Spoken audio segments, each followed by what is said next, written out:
تاسو داسې سوچ وکړئ چې د دې کور د مشرانو نه یو څو غلطۍ شوي خو ډېرې لویې غلطۍ شوي د دې کور د مشرانو او واکدارانو نه خو یوه دا غلطي شوې ده چې ګیر چاپېره په دې ټول ګاونډ کې چېرته هم پردی جنګ موږ لیدلی دی نو موږ پردي جنګ ته ورتللي او هغه پردي جنګ کې موږ فایده کمه کړې ده او نقصان هم ډېر کړی او په آخر کې هغه پردی جنګ هلته ختم شوی دی خو پردی جنګ هلته ختم شو خو پردی جنګ موږ یې خپل کور ته راوړی دا یوه ډېره لویه غلطي او دا غلطي نه موږ ولګوي د نن نه کال مخکې چې کومه فیصله وشوه چې هغه خلک به موږ واپس راولو او د آبادولو کوشش به کوو چې کومو خلکو یو وخت کې دلته دهشتګردي کړې وه پردي بچي یې قتل کړي وو سکولونه یې تباه کړي وو خودکش حملې یې کړې وې جوماتونه یې شهیدان کړي وو علما کرامو باندې حملې شوې وې په سیاسي مشرانو حملې شوې وې په ولس حملې شوې وې امن و امان یې متاثره کړی او تباه کړی و یو ځل بیا دا فیصله چا وکړه چې راځئ چې دا خلک یو ځل بیا راغلل او هغه خلک تاسو ته معلوم دي چې دا کوشش چا کړی یو د دې ملک سابقه وزیر اعظم او یو د ISI سابقه مشر د دغه فیصلې په نتیجه کې یو ځل بیا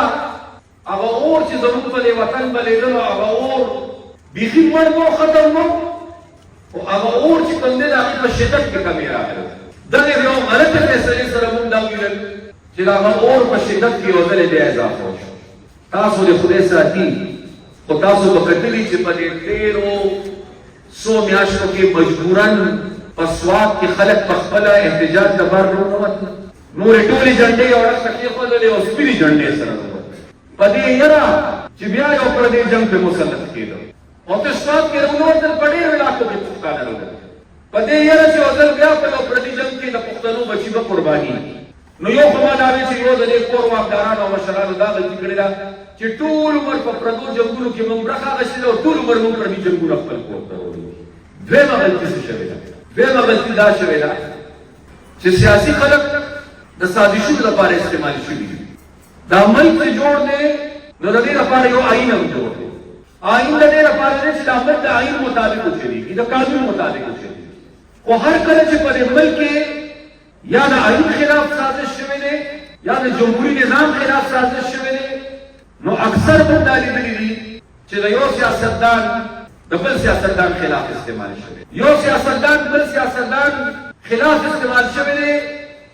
او د هغې په نتیجه کې سیاست کمزوری شوی دی او سیاست بدنامه شوی دی په ظاهر پاکستان یو جمهوري ملک دی خو په حقیقت کې په پاکستان کې جمهوري نظام اړوچا مضبوطیا ته پرېښی او نن دا حل دی چې نن د خلکو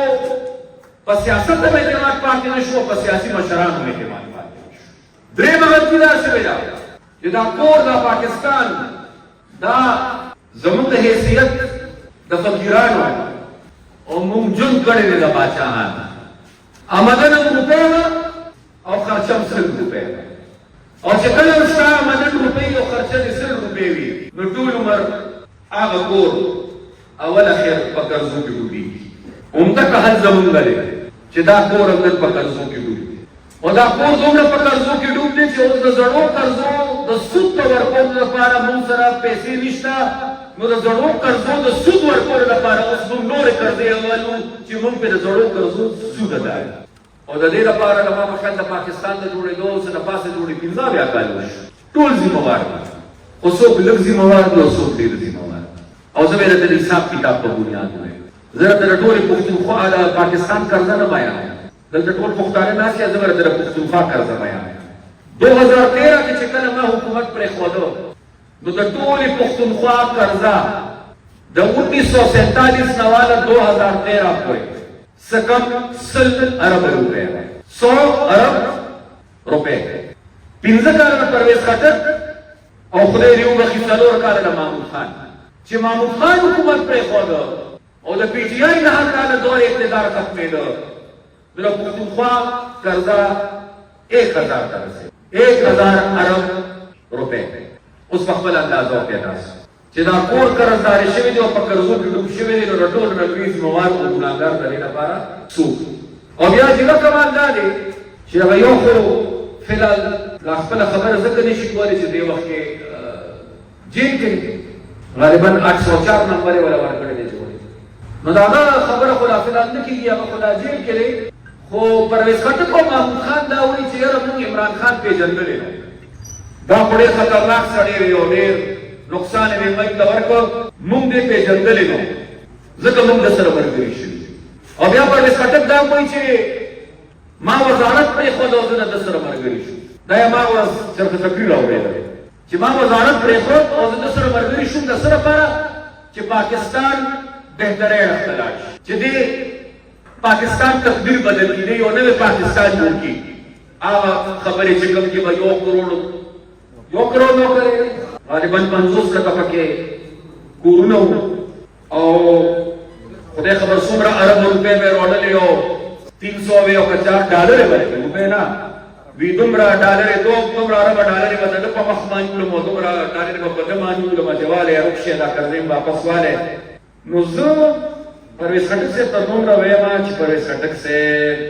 د میخ یار ټول مرسنډای چې دی ته نوې پاکستان ته پاره نه وی دا کوم عمران خان چې نن پیژنې دا عمران خان ته هغه وخت پیژنې ته په دې غرض نه وتلې چې دا وی چې نه پاکستان جوړو یا پاکستان بچو ته هغه وخت د پاکستان بچو نه وتلې ته پی ټی آی د تلین د ځان بچو لپاره او ته پی ټی آی د تخدیدل د ځان بچو اوس خیال راغی چې یاره دا فوج کوم مداخلت کوي نو دا ډېر ناجیز دی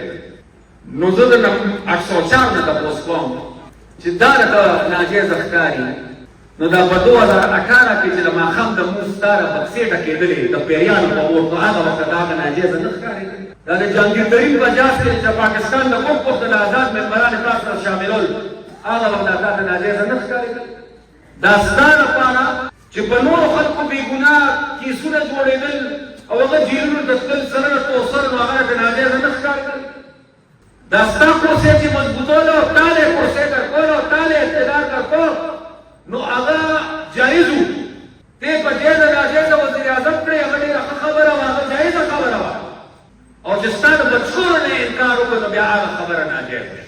مشرانو ملګرو جذباتي خبرې خوند کوي خو امانت اکثر په جذباتو کې چې کومې خبرې او فیصلې کېږي د هغې فایده کول وي او نقصان یې عمران خان نن دې نتیجې ته ورسېد چې سیاست کې به د فوج کردار وي حالانکه په خپله سیاست ته هغه د فوج په اوږو سور راغلی نو اول خو دې مهرباني وکړي توبه استغفار دې وکړي کم از کم او دې کام کړي کوي چې ما نه ډېره لویه غلطي شوې ده او ما ته معافي وکړه تاسو راته او زه ورته وایم چې خان صاحب ته خو نن وایې چې د دې مداخلت نه دی پکار موږ خو د پاکستان جوړېدو نه پس مسلسل په هر وخت وال په دې خبرې خوړلې وي چې موږ دا ویلي دي او نن یې ووایو چې د پاکستان د سیاست او حکومت فیصلې به یو څو افراد نه کوي بلکې دا به قام کوي دا به ولس کوي او دا به د ولس په ووټ او د ولس په رایې باندې دا فیصلې چې کله د ولس د رایې احترام ونه کړي که نه او په خلکو فیصلې مسلط کړي او حکمران په خلکو مسلط کړي هغه حکمران بیا ځان جوابدeh ولس ته نه ګڼي هغه حکمران ځان جوابدeh هغه چا ته ګڼي چې چا مسلط کړي 15 کاله مات ګل موږ حکومت کړی دی دا الله په کرم او ستاسو په دعا او هغه وخت بېشکه چې ازمایښتونه هم ډېر وو موږ حالت جنګ کې وو ډېر لوی تکلیف و خو بیا ما د پښتونخوا صوبې د ودانۍ او د ترقۍ سفر چېرته ودرېدو ته نه دی پرېښی زما هغه 15 کاله مسلسل کوشش دا و چې پنجاب په کوم رفتار ترقي کړي چې پښتونخوا ورسره په برابر رفتار باندې ترقي کړي ډېر خدمت به داسې و چې هغه به د کولو او نه به یې شوي ډېرې مسلې به داسې وي چې هغه به حل کولو او نه به یې شوي خو ډېرې مسلې به داسې چې هغه به هغه وخت حل شوي وي ډېر کارونه به داسې چې هغه وخت شوي به وي زموږ او دغه حکومتونو دغه فرق و یو خو چې پرویز خټک او محمود خان د هغې 9 کاله حکومت او زموږ حکومت دی کې فرق څو ضربه دی هغې خپل حکومت جوړ کړی و د انسانانو په ووټ کم او د پیریانو په مرسته زیات شکر الحمدلله شکر الحمدلله زما لپاره دا اعزاز دی چې زه د دې صوبې د ټولو نه کم عمره وزیر اعلی پاتې شوم زما لپاره دا اعزاز دی چې زه د NWFP اخیری وزیر اعلی او د پښتونخوا لومړنی وزیر اعلی راغلی او زما لپاره دا اعزاز دی چې زه چېرته جنات او پیریانو نه یم منتخب کړی زه پښتنو منتخب کړی او د پښتنو او زما لپاره دا اعزاز دی